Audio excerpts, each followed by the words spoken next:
Hey everyone, Wazoo here, and in this episode we are going to go through the fun process of creating a Breakout clone game using Raylib, which is a open source game framework, game engine, game framework, game toolkit. Maybe that's a much better way of expressing it. A game toolkit which was designed for easier access to graphics APIs, graphics, sound, input, all of them. Everything that's needed for developing your own video game, Raylib can do it. Raylib is available at raylib.com. I've made a video previously on how to set it up on your Visual Studio 2022 development environment. So if you want, then look for a link. I'll put a link. I'll make it clickable above, and you can check that out. It only takes a few minutes. It will get you set up nice and quick, and you'll be able to use Raylib in any project you want going forward.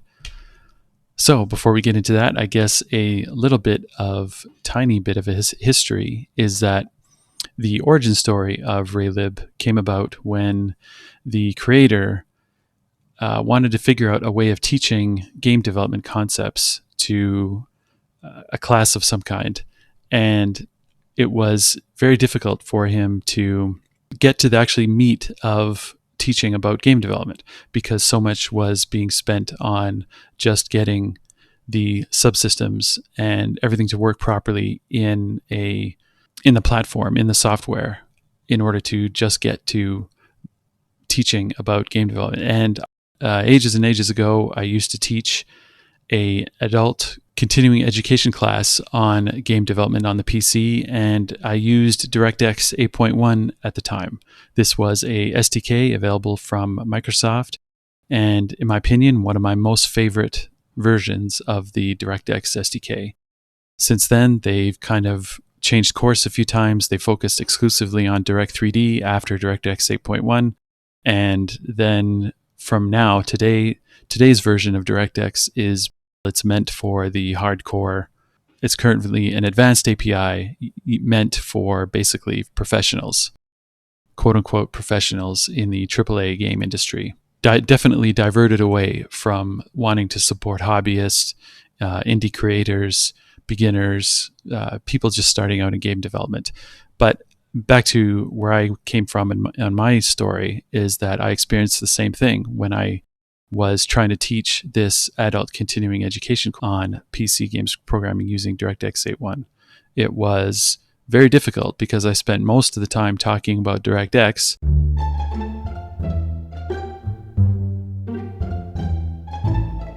So if you can see here, we've got a bouncing ball with a paddle that we're controlling. We've got the ball hitting the paddle along with the bricks, and sound effects for each time we hit a brick, and the paddle itself.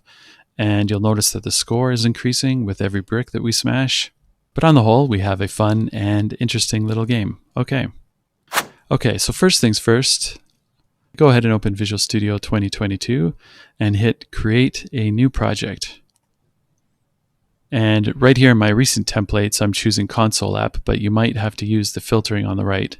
So choose the C++ filter and then console app, and then go ahead and hit next, and then create a name for your project. I'll call it Raylib Breakout. How about that? And I'm going to hit the create button, and then it's going to build some initial. Okay, so we get presented as with other Visual C++ console template projects. We get a basic main function with a output hello world. So we can leave this text in here or get rid of it, whatever you want to do. I'm just going to leave it. It's not really helping or hurting us. What we're first going to do is we're going to set up the support for Raylib. So basically just include raylib.h,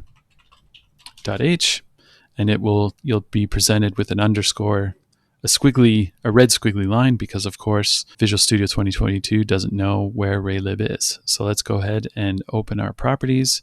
I went through this in one of my other videos, but we'll quickly rehash it here. It's not really a big secret or anything. Make sure that all configurations and all platforms are selected, and open the additional include directories under the C++ configuration properties, and then just go to where you had checked out the Raylib project on your computer, into the debug, into Raylib, and then include. And we'll select that folder, hit apply.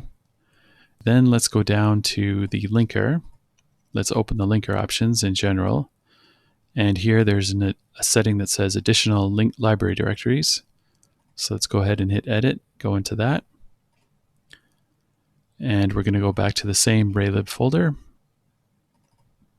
into the out, build, x64 debug, Raylib, and this is where we'll stay, select folder, because this is where the static build of the library is, at least it is in my system. Okay, hit apply, and then for input, again, make sure that all configurations and all platforms are selected up top. And then for additional dependencies here, we just want to say raylib.lib and winmm.lib. Okay, hit apply, and okay, and groovy. We're on our way.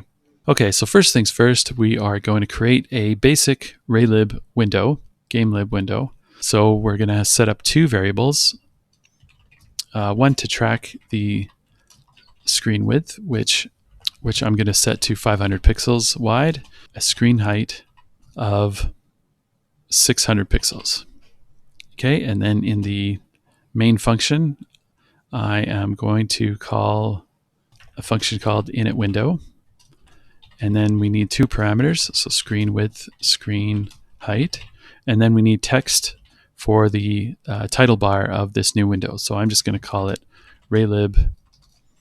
What did I call it? Brick? No, Breakout. Okay, Breakout. Okay, and then I'm going to set the target FPS to 60.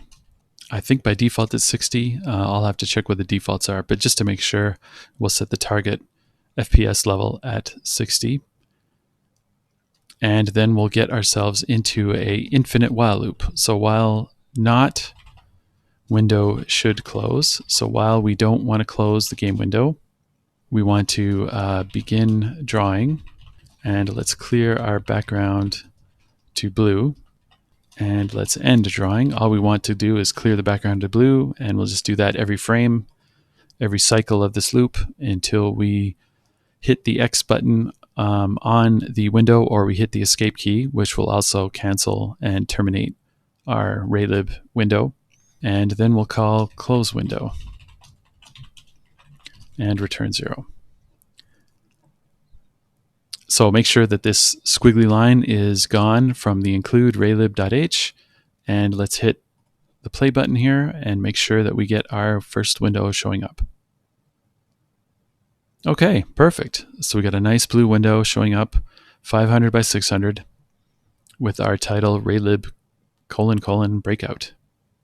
Okay, so if we hit escape, it cancels the program.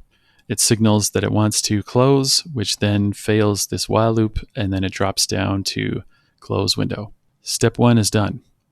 Step 2 is where nearly every single game since I've been into game development has revolved around basically 4 phases that a game can be in. So the first phase is starting up. So the game is just starting up, and usually this is the area of the program where you're initializing everything. You're initializing all your devices, your graphics, you're loading up any sound effects, you're loading up any images that you want, any textures, any model files, etc., etc., etc., that you will then use throughout the lifetime of your game. So once you finish the initialization or startup phase, you move into the basically update render phase. It's kind of a 2-in-1. So the game will first update all of the objects in your game, and then it will draw them. And then it will loop back to updating, and then it will draw them. And then loop back to updating, and then draw them. And once you signal that you want to exit your game, so you either close the window, you hit a special key, which in our case for Raylib is the escape key, then it will break out of that update render phase and move on to the next phase, which is just shut down and clean up. And so basically all of the resources that we set up for the game, that we initialized, we then should be cleaning up in order to make sure that memory is properly freed on the machine, that there's no bad segmentation faults or memory leaks or things that explode when people want to try your game out. It kind of looks embarrassing when you give them something to try out and it ends up needing them to reboot their machine. So, okay, so we're going to write 4 different functions. So we're going to call them the game startup function, which is our first phase. And then we're going to go into the game update and game render, which is basically draw everything.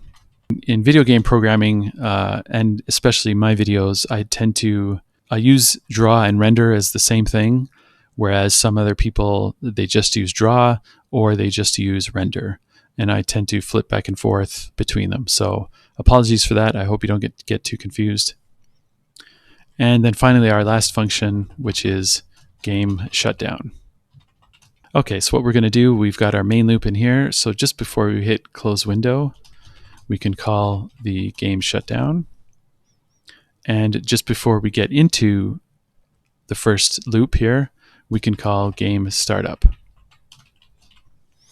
Now, normally you would have some kind of friendly error checking so that if anything went wrong during startup, you would present a nice error to the player, sorry. And in this case, since this is just our first project, we're just going to assume that things all get created, and if it blows up, then it blows up, and we'll debug from there. Okay, so we have game startup, and then what we want to do before we touch any of the drawing, we want to call our game update. And then finally, in between where we clear the background of our graphics device and call end drawing is where we want to do all of the drawing for our world, for our game. So we'll call this one game render. We'll call our game render function in here. Okay, so we got all 4 things set up. So I think the first thing we're going to do is maybe just draw the background image on the screen. So along with this project, there'll be a link in the description down below to a project there that you can take a look at. I think I'll also clone the resources where I got the image and sound files from. But what we're going to do is, so first we're going to load our background texture. So what we're going to get into is using images with Raylib. So we are going to create a variable up here called it is a type texture 2D, and I'm just going to call it text background. Now, Raylib has a concept of both image and texture. So image is where you load up the raw image data that you want to work with. And then texture is the representation of that image data to the graphics card, which is what you'll then need to use within your game. So you don't really work with the image itself. You should be working more with the texture. So in our game startup function, what we can do is we can first load up the background image into an actual image. So we'll just call this image img background and call load image. And I've made it available in the assets/background.png. And then what we're going to do is, because we've already declared that text background, what we're going to do is we are going to load the texture from the image data, img background. And then since we don't need the image anymore, we're going to clean up the resources. We're going to get rid of it. So we just need to call unload image img background. So why are we doing this? Well, primarily we're doing this because we can't load and work with image data directly from the image file into the graphics hardware. So what we have to do is there's an interim step where we first need to load it into an image file. And then from there, we pull it from the image file into a texture 2D object. Okay, so now we're going to assume that we've got the background file all loaded. So then we go into the game render function. And what we want to do is we just want to use draw texture. Text background. And we want to use position of X, position Y. position X of 0 and position Y of 0. Basically, we want it in the top left corner. And then the color we're going to use is just Ray White, which is just a handy color shortcut for white. And I believe that's all we need to do. Okay, so if you have the image, if you have the assets in your project, in the assets folder, which is what I've got them in the GitHub, then if we hit the debugger function, or the play button, we should get the window loading up again with our image in the background. And there it is. Beautiful. Okay, step 2 done. So hit escape. Let's close that up. Okay, and now we will work on drawing the player. So if you haven't played Breakout in a while, then your player is a little paddle that you control at the bottom of the screen, as you saw in the demo. And using the keyboard left and right, then you move the paddle left and right. So what we're going to do is we are going to create a structure to hold our player data. So I'm just going to call it struct player with a capital P. And we are going to represent our player with a rectangle. I mean, because that's our paddle basically. And we've got a velocity of 250, which is a float. And I'll show you where that comes into play when we do the updating calculations. We can keep our score. So we'll just keep our score at 0 here.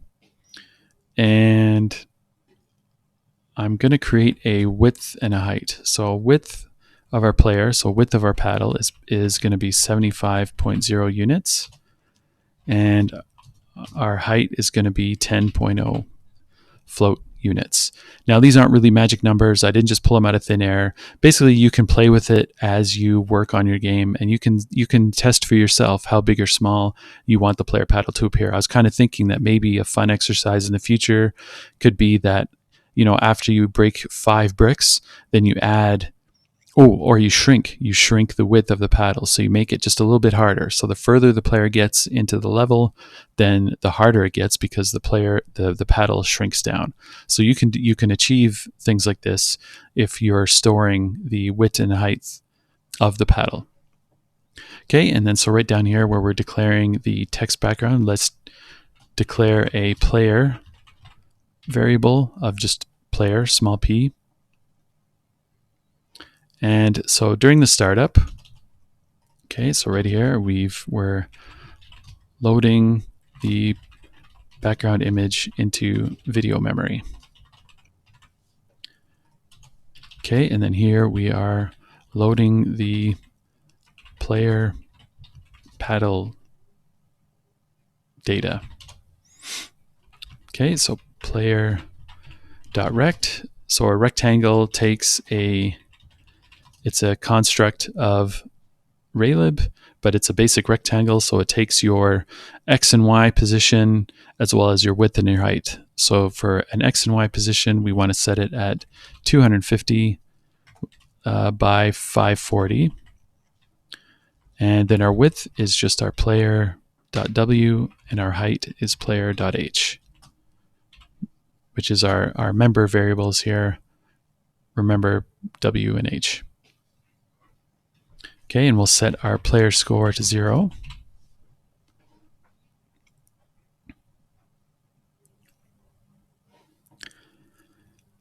Okay, and then in our update function, our game update function, we are going to store the current frame time.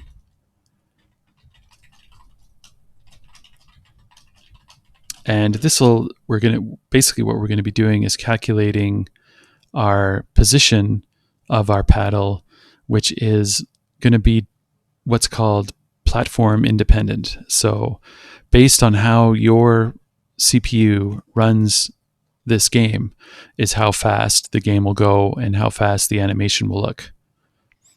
Don't worry, it'll start to make sense as we play with it more. Okay, so first of all, what we're going to do is we are going to detect if the player hit the left arrow key on the keyboard. So there's a function in Raylib called isKeyDown, and the key we're looking for is key left.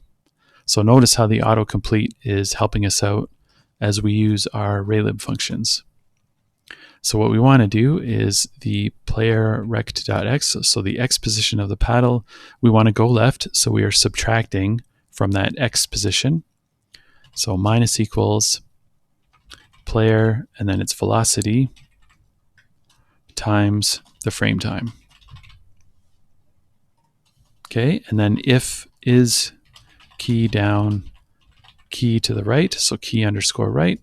If we're hitting the right arrow key, then we want to increase the x position. So player.rect.x plus equals player.velocity times frame time. So this is the same thing. If you're not familiar with the shorthand, maybe I should have written it the other way, is player.rect.x equals player.rect.x plus player velocity times frame time. Maybe I'll keep it like that just so it's more explicit. But essentially this line is the same thing as this line. Well, I mean, of course, this one we're adding, and in this one we're subtracting. So I will rewrite this line, hopefully help make it easier to follow. Okay, so now we're moving left and right. And then the last thing we need to do is draw the actual paddle. So down in the game render function, we've drawn our background, which is great. And now let's draw the player. So here, render the background. Let's render the player. And we're going to use draw rectangle.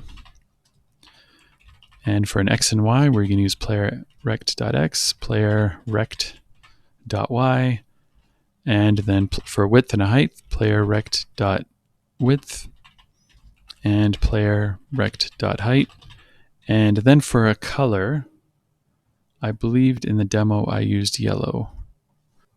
And I think that's it. Let's go ahead and test it out. Hit the play button here. Okay, so we see our paddle, which is good, a good sign. We see that it's yellow, which is another good sign. We see the width and the height, a width of 75 and a height of 10 pixels, I believe.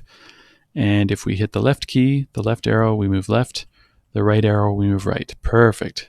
So notice that we can just move our paddle off the screen and we're not trapped by any of the bounds. So let's quickly fix that. So hit escape and let's go into our update function.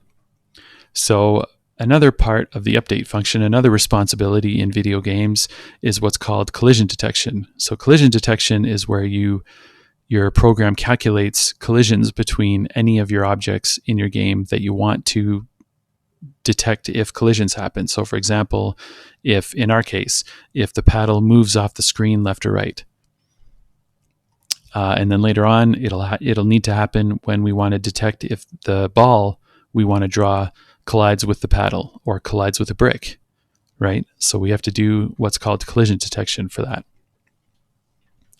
So here we're going to do if our we've updated the player position, and then what we're going to do is check collision between wall and paddle, wall and player.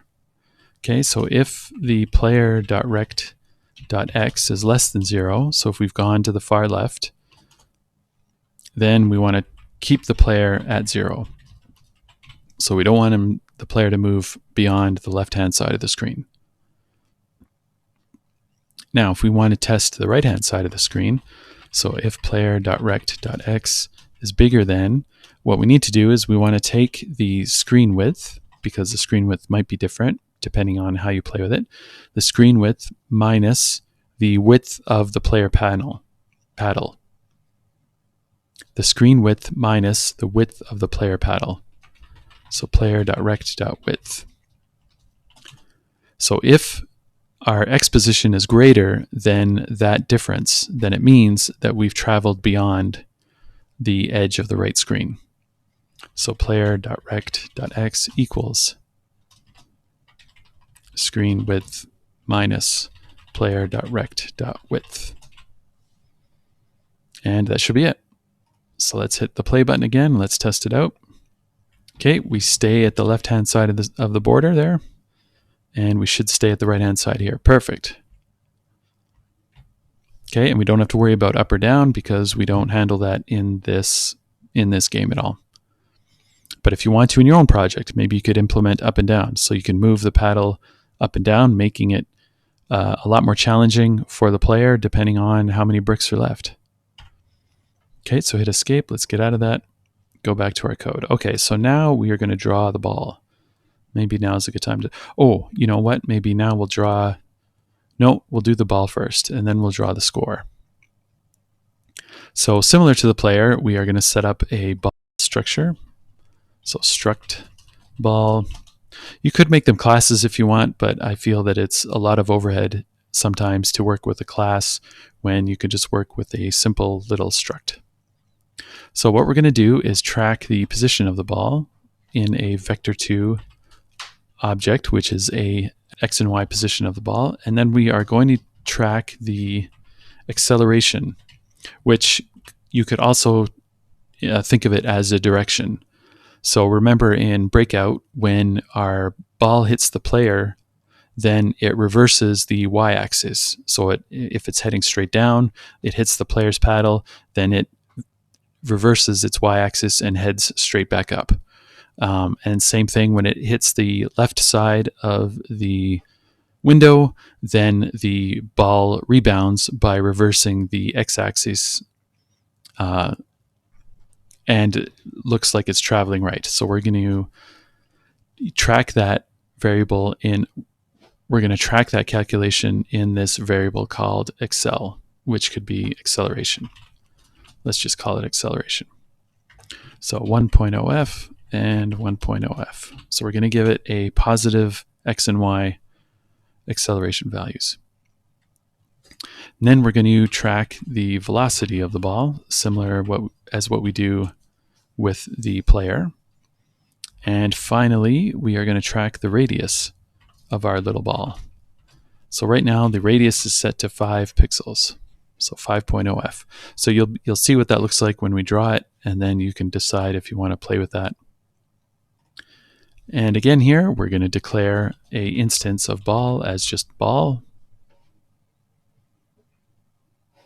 And so right after we load the player paddle data, we are going to load the ball data. So ball position equals vector2, and then we're just going to give an x and y of 300 and 300.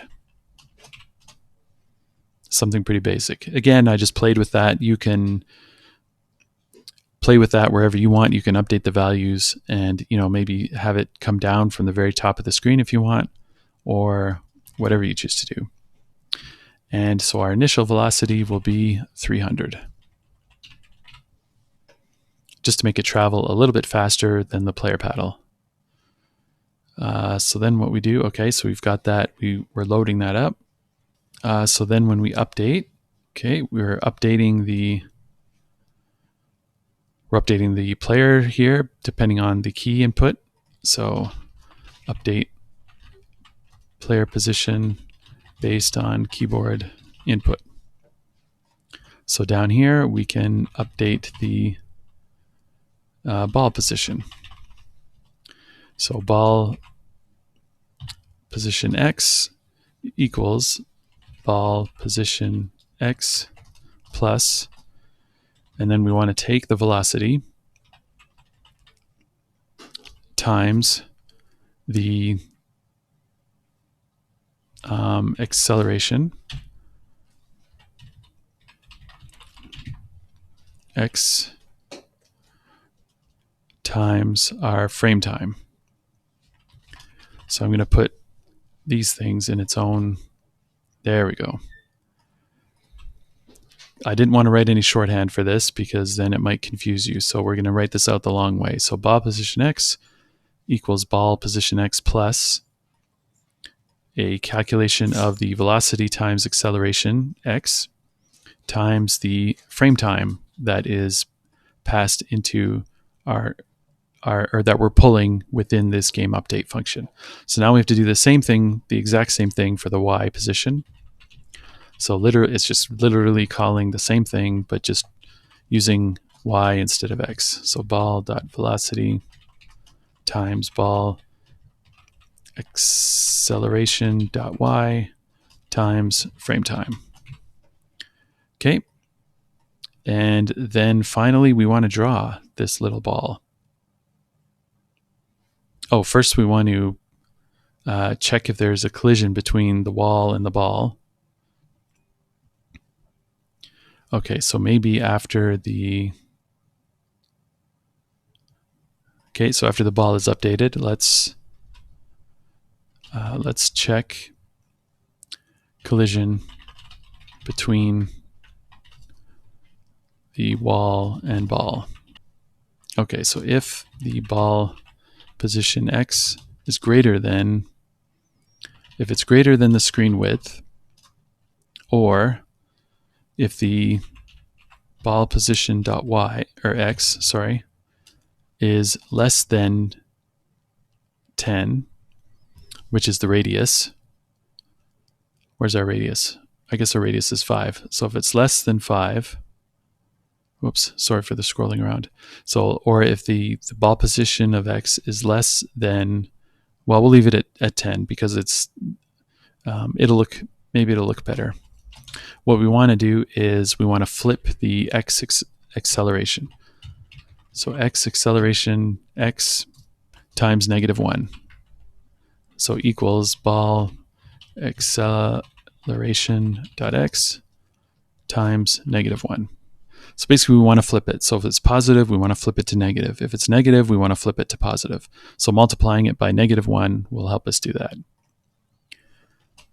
So same thing with the Y position. So if ball dot Y is greater than the screen height, or the ball dot position dot Y is less than 10, then ball acceleration dot Y equals ball acceleration dot Y times -1. Same thing. Okay, and then now finally down here, what we're going to do is after we update the ball and the player, we're going to check if there's a collision between the ball and the player. So check collision between ball and player. So Raylib has a nice handy function called check collision circle rec. So if check collision circle rec. So we have to give, you can see in the IntelliSense, it's telling us that we need the vector 2 of the center, the radius. So those first two parameters are the actual circle, and then the rectangle parameter rec is what is used to calculate if those two things collide with each other. So we want to take the position of the ball, the radius of the ball, and then finally the player rect. So if it returns true, then it means there was a collision. And then so all we have to do is, again, reverse the acceleration X and acceleration Y members. So ball dot acceleration dot X equals ball dot acceleration dot X times -1, and ball acceleration dot Y equals ball acceleration dot Y times -1. Okay, perfect. So now let's draw the thing. So just before we draw the player, we're going to draw the ball. So render the ball. So here we're going to draw a circle, and it is a Raylib function. And so here we see in our IntelliSense, we need the center, X and Y of the ball, the radius, and then the color. So luckily we have all that with ball position.x, ball.pos.y, and we have the ball radius. And the color I'm going to use is white. I guess we should call it Ray White.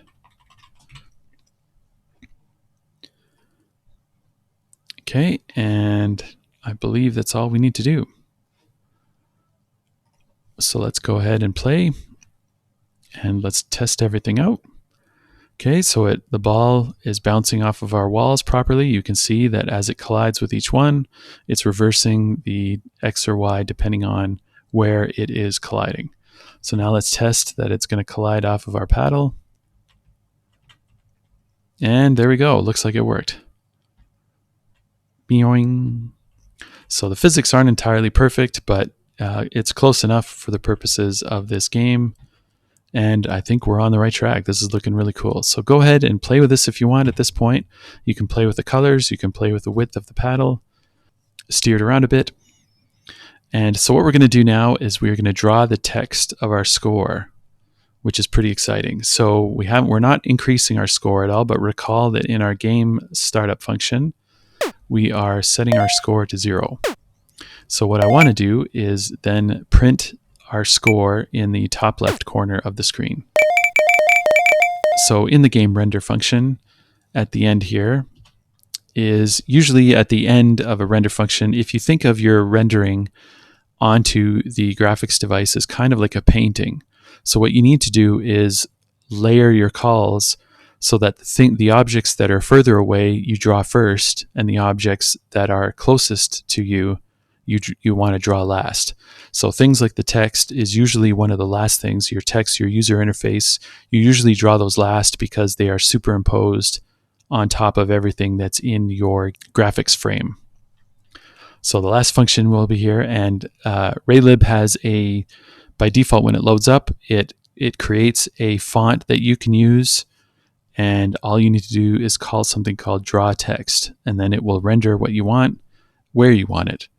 So first what we're going to do is we are going to use a string. So right here up above, we're going to include string.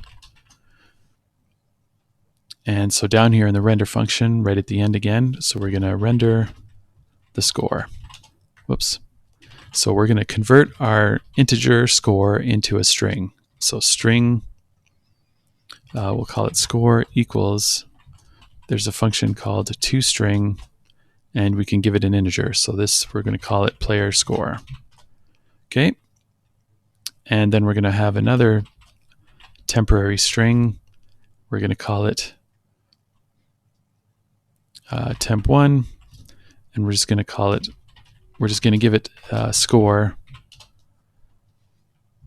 the score text, and a colon, and then a space. And then in the next variable we're going to create is a temp2, which is going to be temp1 plus score. So we're going to concatenate those two together, and then finally we're going to pull out that whole thing into a text pointer, a char const text pointer, temp2 dot c string. So we're going to pull out the whole value of this temp2 string into a const char variable that we can now work with in draw text. So draw text, and you'll see right here, the first parameter is a const char, pointer to an array, and then we pointer to a string, sorry. And then we've got our X and Y positions, and then the font size that we want to use, and then the color. So we're going to be referencing our text, and we want it up in the top left corner, so 1010. And I'm going to use a font size of 30, and then I usually draw things yellow with a yellow color. So all that looks good. And okay, let's start it up. Okay, notice that we now have the score 0. Okay, we got the ball bouncing around. We've got the player. You can move left and right. So let's go ahead and add some bricks. How exciting. Okay, so first thing we're going to do is create another struct to hold the information that we want for each brick. So let's put it here right after ball, just to make it alphabetical order here. So we're going to create another struct. We're going to call it brick, and we're going to give it a rectangle, so similar to the player. And then we're going to create a color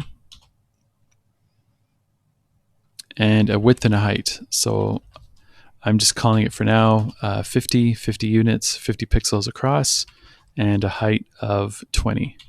I made them variables again because they might be things that you want to play with throughout your app. Like maybe after 5 bricks, if the player collects a power up, you increase the height of all of the bricks, or you decrease the height or decrease the width, whatever it is that you want that power up to do. And then what we're going to do is we are going to include the std vector header there, and we're going to store all of the bricks in a vector object. Bricks. Perfect. Okay, so now what we're going to do is we are going to load up everything into that array.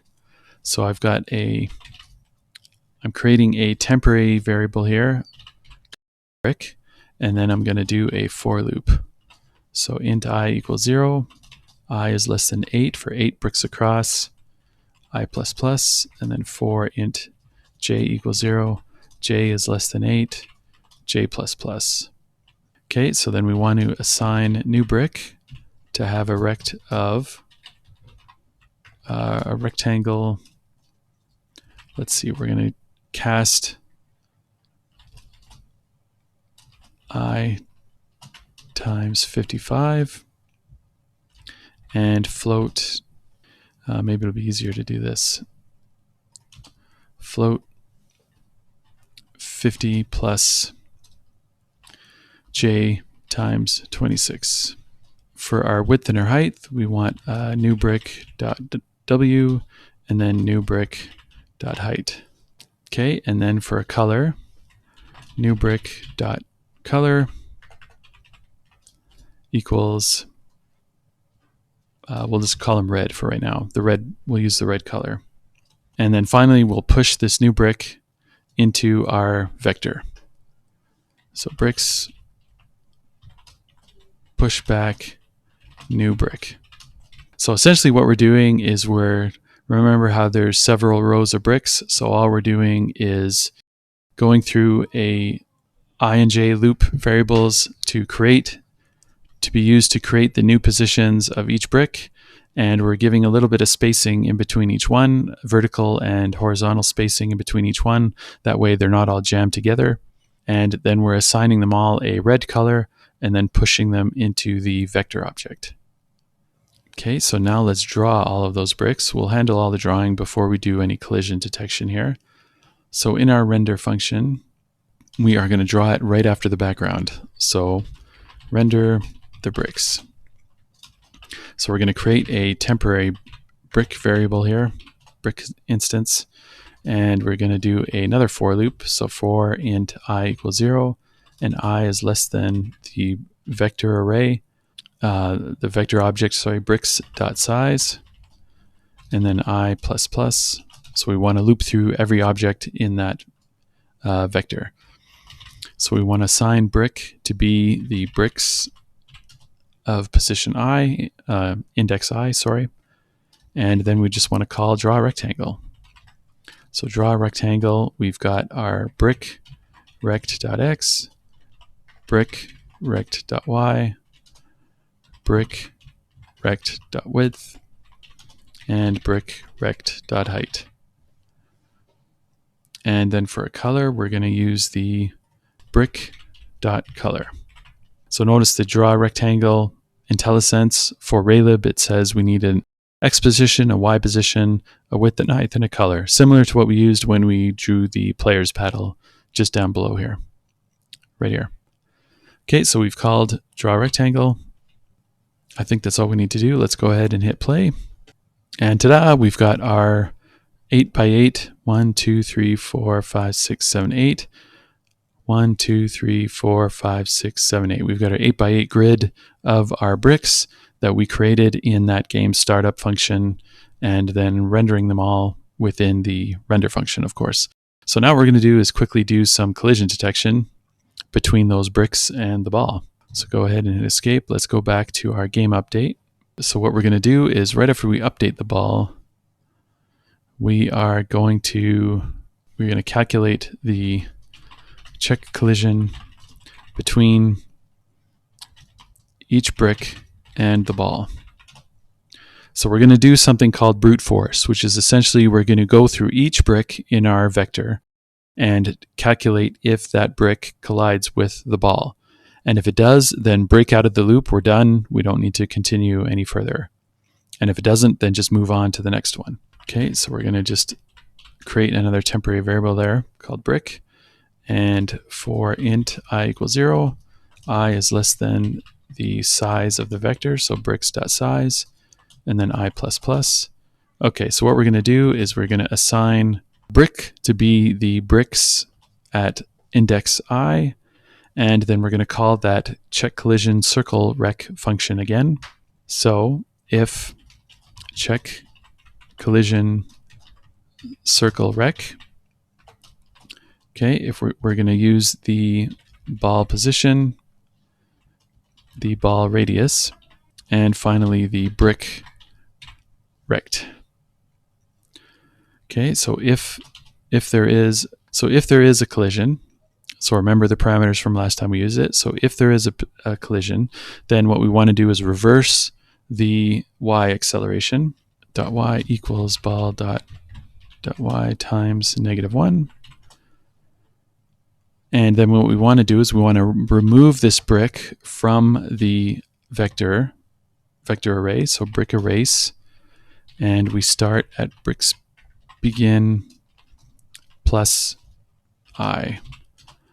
So that's the position, that's the brick we want to remove from the bricks vector. Then we want to increase the player score, equals player score plus 10. We'll give 10 points for every brick, doesn't matter the color. And then finally we'll call break, and this will break out of this for loop so that we don't need to continue. Once we detect one collision, we can just process that and then break out of the loop right away. Okay, let's see if this works. Okay, perfect. We got one going down, and notice our score is increasing. Okay, perfect. This is looking good. Okay, so another thing I did in the demo is I created a randomization of the colors. So maybe let's take care of that now. So in the main function, when you're working with the random functions in C or C++, it's a good idea to basically pass in a seed to be used during the randomization calculations. So all we need to do is call srand time and then null, and it's a basic C function. And just to make sure I've got the right header, let's go back to the top here and we'll include C time. Okay, and so now what we're going to do is we are going to create a vector of type colors. So where are we doing the bricks? Okay, so right here, before we set up the bricks, let's create a vector of color, and we're going to call it capital colors, and just create a whole swack of different colors. So red, orange, purple, brown, pink, magenta, what other colors did I use? And dark gray with an A. Yeah, okay. And then all we need to do in our instead of red here, we want to find a random integer, a random index of that colors array, and then use that to pull whatever color is at that index. So we use colors, and then we want to pull out a rand. We want to call the rand function, and we want to what's called mod it with the size of that array. So if we add new colors or if we remove colors, we don't need to update anything here. So what rand will do is it'll calculate a random number between 0 and 1. And then what we want to do is mod that with the range of numbers that we want to pick a random one from. You'll see how it works as we go. And that's all we have to do. Okay, so let's hit play again, and we should see a random color of the bricks based on those random colors that we gave in that list. Cool. Okay, so finally, what we are, well, maybe not finally, but the next thing we're going to do is we're going to add sound effects. So again, I've got sound effects in the project, in the assets folder. And so what we're going to do is using some Raylib, the Raylib sound library, we've got a sound effect of, I've got two sound effects for bricks being hit. I like Arkanoid, how Arkanoid, if you ever played Arkanoid, what's really cool about that game is that there's like different tones depending on what bricks you hit and when you hit them. So it kind of provides a neat little audio experience while you're playing the game. It's not just a single tone every time you hit a brick or the paddle, right? And then I want to also create a sound variable to hold the sound of when the paddle gets hit. So when the ball hits the paddle, oh, let's call it paddle hit, not pad hit.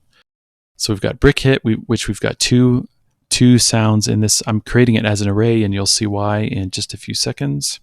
So in our game startup function, what we're going to do at the end, after setting up our bricks, we're now going to load our sound effects. So fx brick hit, the first element, we're going to call load sound, which is another Raylib function, and we just have to give it the file name. So assets brick hit one.wave, and then fx brick hit position 1 in the array, load sound, assets brick hit 2.wave. And then finally the fx paddle hit,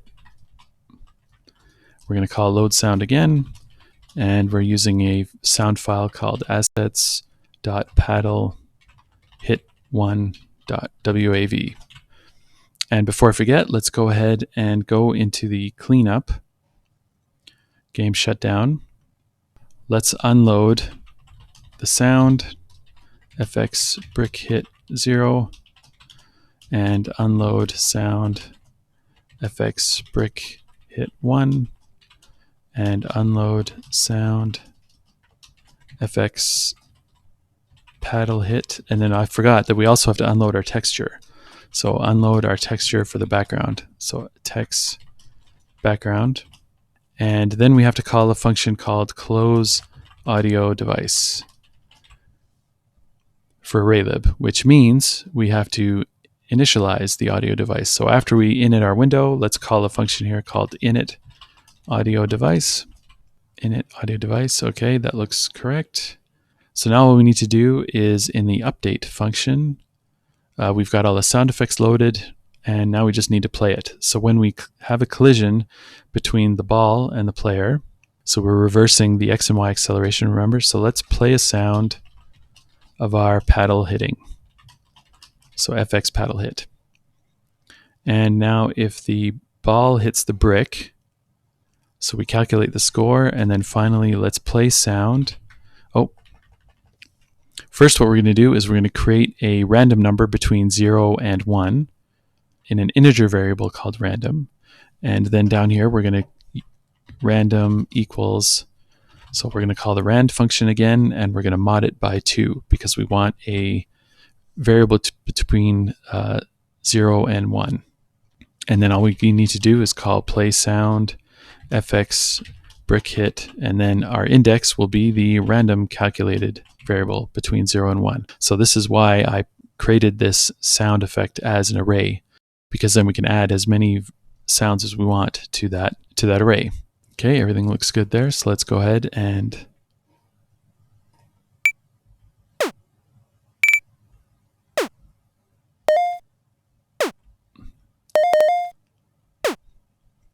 okay. So we've got the score, we've got sound effects, we've got audio, we've got collisions happening, and we've pretty much got a full game here. Now there's a few things that this will be the end of it for this exercise.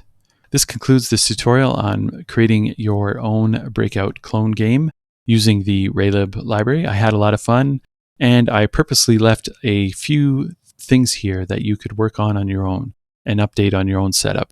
So I suggested during the course of this tutorial things like being able to adjust the width and height of your player paddle, or the ball speed, or the scores depending on the color. There's so many different options that you can use, so many different things you have available. I hope you had a good time putting this little project together. If you liked what you saw, just give this video a thumbs up, subscribe to the channel for alerts on other videos, and we'll see you in the next one. Thanks, everyone. Peace.